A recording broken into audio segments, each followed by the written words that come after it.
AITA for not letting my brother move back home after he betrayed me? I'm a 29-year-old woman, and I want to ask if I'm the a-hole for not letting my brother move back home after what he did to me.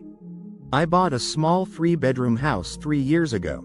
It's not luxurious, but it's mine, something I'm incredibly proud of after years of saving and working 2 jobs. I was finally in a stable place where I didn't have to worry about rent increases, roommates, or scraping by every month. That house is my safe space, it's my peace.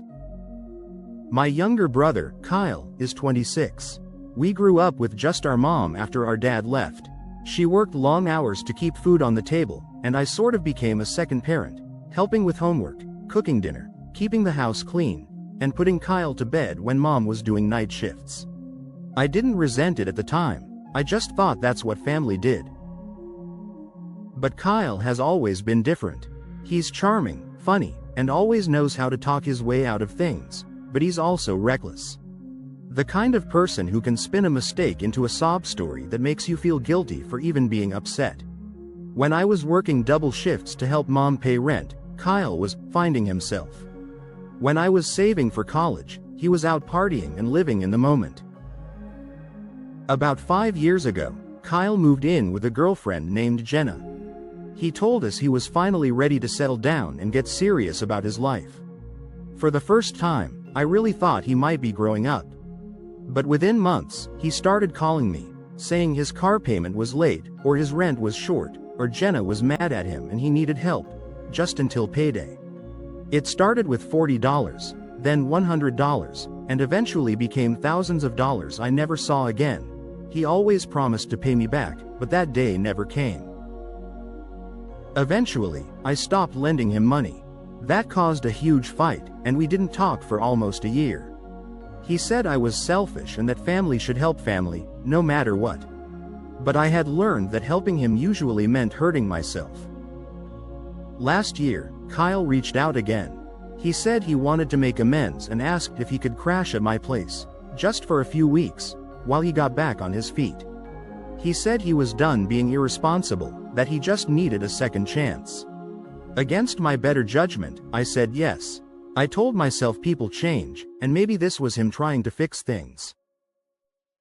I laid down clear boundaries: no drugs, no parties, get a job within a month, and once he was working, he'd help with groceries and bills.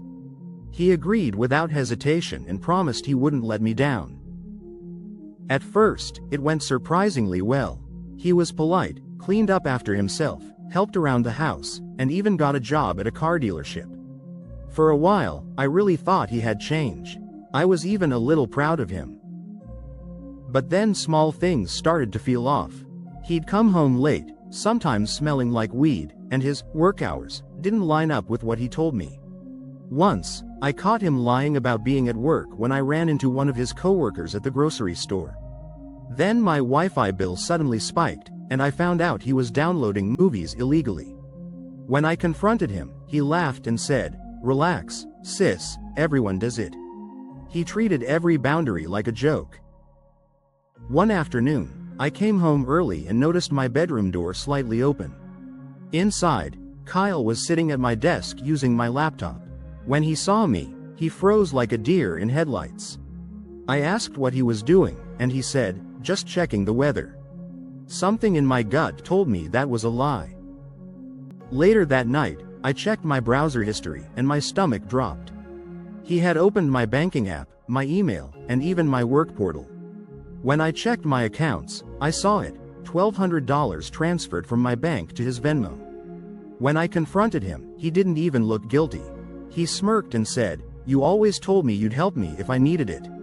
I just helped myself." That broke something in me. I couldn't believe my own brother had gone behind my back like that. I told him to pack his things and leave immediately. At first, he laughed like it was a joke, but when he realized I was serious, his attitude changed. He called me selfish, controlling, and accused me of caring more about money than family. Then he slammed the door so hard a picture frame fell off the wall. I changed my locks that same night, froze my accounts, and filed a police report. It hurt more than I can describe, reporting my own brother to the police. But I couldn't risk him doing something worse. When Mom found out, she begged me to drop it. She said, "He's your brother, he made a mistake." I told her it wasn't a mistake, it was a choice. The family split in half. Some said I did the right thing. Others, including Mom, said I was cruel and vindictive. Kyle ended up couch surfing with friends, then moved to another city. 2 weeks ago, Mom called crying. Kyle had been evicted and lost his job. She said he's trying to turn his life around and just needs a place to stay until he finds work. I said absolutely not. She said, "You're letting your pride ruin your family." I told her, "No, I'm protecting myself." She said, "If you can't forgive your brother, who can you forgive?" Since then, I've been getting guilt texts from relatives calling me cold-hearted, selfish, and ungrateful. One cousin even told me I'll regret it when something happens to him. Yesterday, Kyle showed up at my house. I didn't even know he was back in town. He looked rough, thinner, tired, desperate. He knocked for 10 minutes straight, and when I finally answered, he said, "I just want to talk." I stepped outside but didn't let him in. He apologized and said he was using back then, that he didn't know what he was doing. He claimed he's been sober for 3 months and just needs a place to stay for a few weeks. I wanted to believe him. He looked like someone who had hit rock bottom. But I remembered that same face the last time, and how quickly things went downhill. I said no. He looked shocked and said, "After everything we've been through, you can't even give me a chance?" I told him, "I gave you a chance, Kyle. You took advantage of it. I can't risk it again." He got angry, started yelling, calling me selfish and cold, and said I love control more than people. I told him, "I love peace, and you're the one who keeps taking it from me." He stormed off shouting, "You'll regret abandoning me." That night, Mom called again. She said she understands I'm hurt but that I shouldn't let bitterness define me. She even offered to pay for groceries if I'd let him stay for a month. I told her it's not about money, it's about trust. She said, "People change." I said, "So do locks." Now she's not talking to me. Lately, I've been thinking a lot about everything that happened. Part of me feels guilty. I remember the kid I used to take care of, the little boy who used to sneak into my room when there was a thunderstorm because he was scared. The one who cried when our dad left. I want to believe that version of him still exists. But the man standing on my porch wasn't that little boy. He was someone who had burned through every chance I gave him. So, AITA for refusing to let my brother move back in after he stole from me? Half my family says I'm protecting myself. The other half says I'm punishing him for trying to rebuild. Would you forgive him, or am I heartless for saying no?